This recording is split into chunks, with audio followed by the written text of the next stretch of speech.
अस्सलाम वालेकुम, welcome back to my channel. कैसे हैं आप लोग? होपफुली बिल्कुल ठीक ठाक हैं। अच्छा जी, जैसे कि मैंने लास्ट वीडियो में कहा था कि मैं आपसे इंशाल्लाह नेक्स्ट वीडियो में जितना टोटल खर्चा हो जाता है ना उम्रे का, वो मैं आपके साथ ज़रूर शेयर करूंगी। तो मैं बताऊंगी आपको दिरहम्स में भी प्राइजेस और पाकिस्तानी जो रुपीज़ हैं उसकी प्राइस भी साथ साथ बताती जाऊंगी। हर चीज़ को होपफुली क्लियर करूंगी। अगर कुछ एक पॉइंट रह जाए जहाँ से आपको लगे कि आपको इन्फॉर्मेशन लेने की ज़रूरत है, तो आप मुझे कमेंट्स में पूछ लीजिएगा, इंशाल्लाह मैं आपको ज़रूर रिप्लाई करूँगी।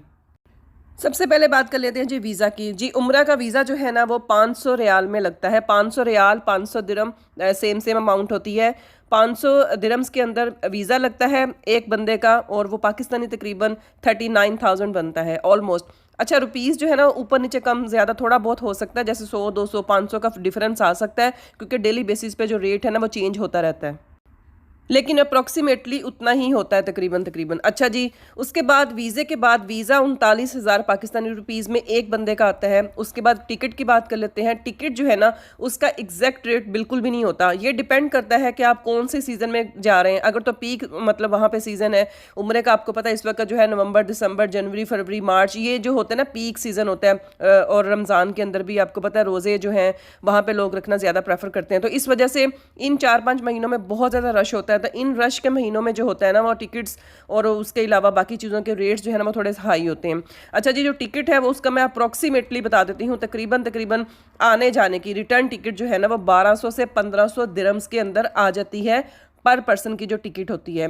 जो इकोनॉमी क्लास होती है, जो बिल्कुल नॉर्मल एवरेज क्लास होती है, ये मैं बिजनेस क्लास की बात नहीं कर रही, ठीक है। पाकिस्तानी तकरीबन तकरीबन 93,000 से लेके 1,17,000 तक के दरमियान दरमियान टिकट जो है ना आपकी रिटर्न आ जाती है पर पर्सन। अच्छा जी, वीज़ा और टिकट्स के बाद बात कर लेते हैं जी वहाँ के रिहाइश की। वहाँ की रेजिडेंस के लिए हमें ऑब्वियसली किसी न किसी होटल का इंतखाब करना है। अब मक्का होटल में अगर आपने पहले स्टे करना है तो मदीना होटल, दोनों का मैं आपको बता देती हूँ। मैं आपको अप्रॉक्सीमेटली बता देती हूँ इन बिटवीन, ठीक है। जैसे कि मक्का जो है मैं वही बात सेम करूँगी कि आपने सीज़न के हिसाब से देखें जी। अगर पीक सीज़न है ना, बहुत ज़्यादा लोग उम्रा के लिए जा रहे हैं, तो आपको पता है रेट्स जो हैं बहुत हाई हो जाते हैं। और मैं दूसरी बात ये कि मैं आपको जो भी रेट्स बता रही हूँ मैं इकोनॉमी क्लास के बता रही हूँ, स्टैंडर्ड रेट्स बता रही हूँ, बहुत हाई क्लास के नहीं बता रही, इसलिए आपने माइंड में वही चीज़ रखनी है।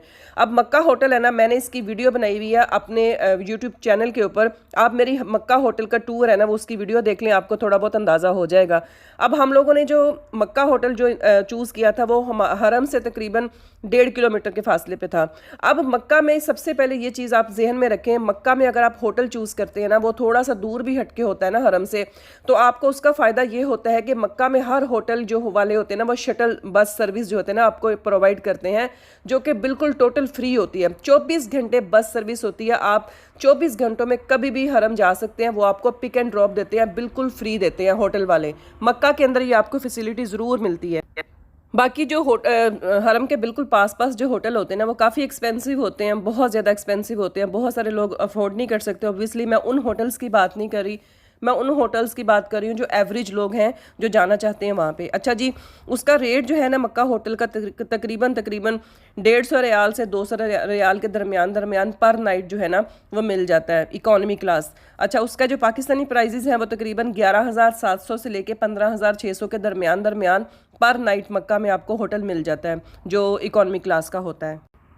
अच्छा जी, उसके बाद बात कर लेते हैं जी मदीना होटल की। मदीना होटल जो एज़ कम्पेयर मक्का होटल से ज़्यादा थोड़ा महंगा होता है। मदीना में जो होटल होता है उसका ये मसला होता है कि मदीना में अगर आपने थोड़ा सा दूर होटल ले लिया ना तो आपको पिक एंड ड्रॉप सर्विस नहीं मिलती। मदीना होटल्स वाले बिल्कुल भी सर्विस प्रोवाइड नहीं करते, शटल सर्विस वहाँ पे नहीं होती। मक्का में होती है। मक्का में आपको थोड़ा दूर मिल जाता है, हरम से सस्ता मिल जाता है, तो आप फ़ौरन बुक कर लें क्योंकि आपको शटल सर्विस मिल जाती है पिक एंड ड्रॉप की फ्री।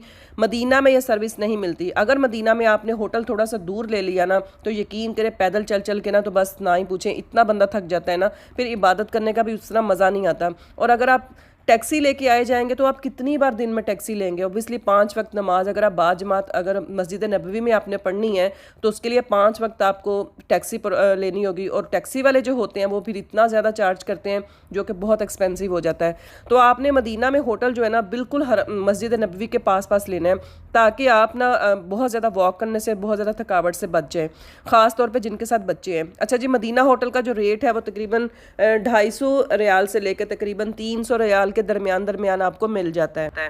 फिर वही मैं मेंशन करूँगी, डिपेंड करता है सीज़न पे, डिपेंड करता है कि आप इकॉनमी क्लास ले रहे हैं। अच्छा जी, इसके जो पाकिस्तानी रेट्स हैं तकरीबन पर नाइट 19,500 से लेके तकरीबन 23,400 के दरमियान आपको मदीना में होटल मिल जाता है पर नाइट, ठीक है। तो इस तरीके से मक्का में है तकरीबन 11,700 से लेके 15,600 के दरमियान, और मदीना में 19,500 से 23,400 के दरमियान है आपको एक दिन का, एक नाइट का होटल का चार्ज करते हैं। अब आप पे डिपेंड करता है आपने कितनी रातें रहना है, कितने दिन वहाँ पे रहना है, उस हिसाब से उसको प्लस प्लस करते जाएं। अच्छा जी, होटल्स के बाद बारी आ जाती है ये टैक्सीज़ की। अब आपने वहाँ पे जब रहना है मक्का में, मदीना में, जब आप जद्दा एयरपोर्ट पे गए हैं, ऑब्वियसली जद्दा एयरपोर्ट से जब आपने मक्का जाना है ना, जब आप उम्रा करने के लिए सीधा पाकिस्तान से अगर आप सऊदी अरब जा रहे हैं या दुबई से आप डायरेक्ट जो है सऊदी अरब जा रहे हैं बाय एयरलाइन, तो आपने जद्दा एयरपोर्ट पे अगर जाना है तो जद्दा एयरपोर्ट से आपको मक्का जाना है, तो मक्का जाने के लिए आपको टैक्सी की ज़रूरत है।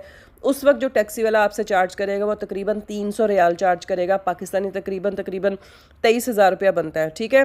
वो टैक्सी वाला लेगा। उसके बाद फिर आपने मक्का से जब मदीना जाना है, तो मक्का से मदीना जाने के लिए तकरीबन 4-5 घंटे चाहिए। उसमें डिपेंड करता है आप बस पे जा रहे हैं, ट्रेन पे जा रहे हैं, टैक्सी पे जा रहे हैं। हम लोग टैक्सी पे गए थे, शेयरिंग वाली जो टैक्सी होती है ना, जो बड़े साइज़ की होती है, 7-8 सीटर होती है, उसमें 2 फैमिलीज़ जा सकती हैं। हम लोगों ने वो टैक्सी हायर की थी, वो पर 50 रियाल पर पर्सन उन्होंने चार्ज किया था, तकरीबन पाकिस्तानी 4,000 के करीब, ठीक है। उसके बाद फिर जब आपने दूसरा उम्रा करना है तो आपको ऑब्वियसली टैक्सी की ज़रूरत है। दूसरा उम्रा करने के लिए आपको मस्जिद आयशा जाना पड़ेगा, वहाँ जाके 2 रकात नमाज़ पढ़नी है, जो भी फ़राइज़ है आपने अंजाम देने हैं, उसके लिए टैक्सी वाला आपसे 50 रियाल जो है ना वो चार्ज करेगा, ठीक है। वो भी तकरीबन 4,000 के करीब पाकिस्तानी बनता है। उसके बाद फिर आपने मक्का की ज़ियारत के लिए जाना है, तो आप कोई ना कोई टैक्सी वाले, गाड़ी वाले को हायर करेंगे ना ज़ियारत पे जाने के लिए, तो ऑब्वियसली वो ज़ियारत वाला जो होगा वो आपसे तकरीबन 150 रियाल जो है ना आपसे चार्ज करेगा। सारी ज़ियारत आपको करवा देगा मक्के के अंदर, वो पाकिस्तानी तकरीबन 11,000 रुपये बन जाते हैं। तो इस तरीके से अगर हम टोटल ओवरऑल लगाएं ना, वहाँ का सऊदी अरब का जो टोटल टैक्सी का जो एक्सपेंस है वो तकरीबन 1,000 रियाल है। पाकिस्तानी तकरीबन 70-80 हज़ार के दरमियान जो है ना आपको ट्रैवलिंग का तकरीबन चार्जेस होंगे। उसके बाद खाने की बात कर लेते हैं जी, पर पर्सन। अगर आप एवरेज एक पाकिस्तानी रेस्टोरेंट जो है ना, जो बिल्कुल पास पास होते हैं, तो आपको पता है वो नॉर्मल इकॉनमी क्लास होते हैं, उसमें अगर आपने खाना खाया है ना पर पर्सन के हिसाब से, तो एक दिन का तकरीबन आपका 30-35-40 रियाल के दरमियान आप पूरे दिन में खाना खा लेंगे। उसमें चाय भी होती है, ऑब्वियसली 2 रियाल की तो चाय का कप है। उसके बाद खाने के अगर आप 10 रियाल नाश्ते के, 10 रियाल दोपहर के, 10 रियाल रात के साथ खाने के लगाएं, तो तकरीबन वो पाकिस्तानी जो है ना 30 रियाल पर डे के हिसाब से, पर पर्सन के हिसाब से तकरीबन होते हैं। पाकिस्तानी तकरीबन 2,300 रुपया एक दिन का सिर्फ खाने का अगर आप एवरेज नॉर्मल जो है ना वो लगाएंगे, तो तकरीबन 2,300-2,500 के दरमियान आपका खाने पे चार्ज होगा। उसके बाद वहाँ पे जाके अगर आपने सिम लेनी है तो सिम आपको तकरीबन 35 रियाल की मिलेगी, तो वो आपसे चार्ज करेंगे 35 रियाल। उसमें कुछ मिनट्स होते हैं, उसमें कुछ थोड़ा सा डाटा होता है, तो आप यूज़ कर सकते हैं 35 रियाल की। तकरीबन 2,500-3,000 की आपको सिम मिल जाएगी पाकिस्तानी हिसाब से। अच्छा जी, उसके बाद बारी कर लेते हैं जी शॉपिंग की। अगर आपने शॉपिंग करनी है वो आप पे डिपेंड करता है। देखिए जी, शॉपिंग जितने पैसे होंगे उतनी उस हिसाब से आप शॉपिंग कर लें अपनी। जो अजवा खजूर है ना, उसका रेट जो है तकरीबन 30 रियाल पर केजी के हिसाब से है, तो आपने कितने केजीज लेनी है उस हिसाब से आप देख लें। उसके अलावा आबे जमजम जो है ना पर बोतल जो है वो पाकिस्तानी 12 रियाल की या 8 रियाल की चार्ज करते हैं। पाकिस्तानी तकरीबन बन जाता है 975 रुपये की एक जमजम की बोतल मिलती है। अब आपने कितनी बोतलें लेके जानी है वो आप जितने 975 देंगे उस हिसाब से आप ले सकते हैं। ज़्यादातर लोग तो आबे जमजम और खजूरें लेके जाते हैं ना, तो खजूरें जो है ना 30 अजवा खजूर की बात कर रही हूँ, 30 रियाल की 1 किलो मिल जाती है, और आबे जमजम की बोतल 12 रियाल की मिलती है 975 रुपये की। बस जी, ये था तकरीबन सारा खर्चा। उसके बाद हम लोग 3 लोग थे, मेरी बेटी थी, मैं और मेरे हस्बैंड। हमारा तकरीबन 10,000 रियाल खर्चा हो गया था 3 लोगों का। पाकिस्तानी तकरीबन 7,80,000 के दरमियान हमारा खर्चा हो गया था टोटल उम्रे का। तो हम लोगों ने 4 रातें मक्का में गुजारे थे, 4 रातें हम लोगों ने मदीने में गुजारे थे। तो बस जी, बायर गए थे, बायर वापस आए।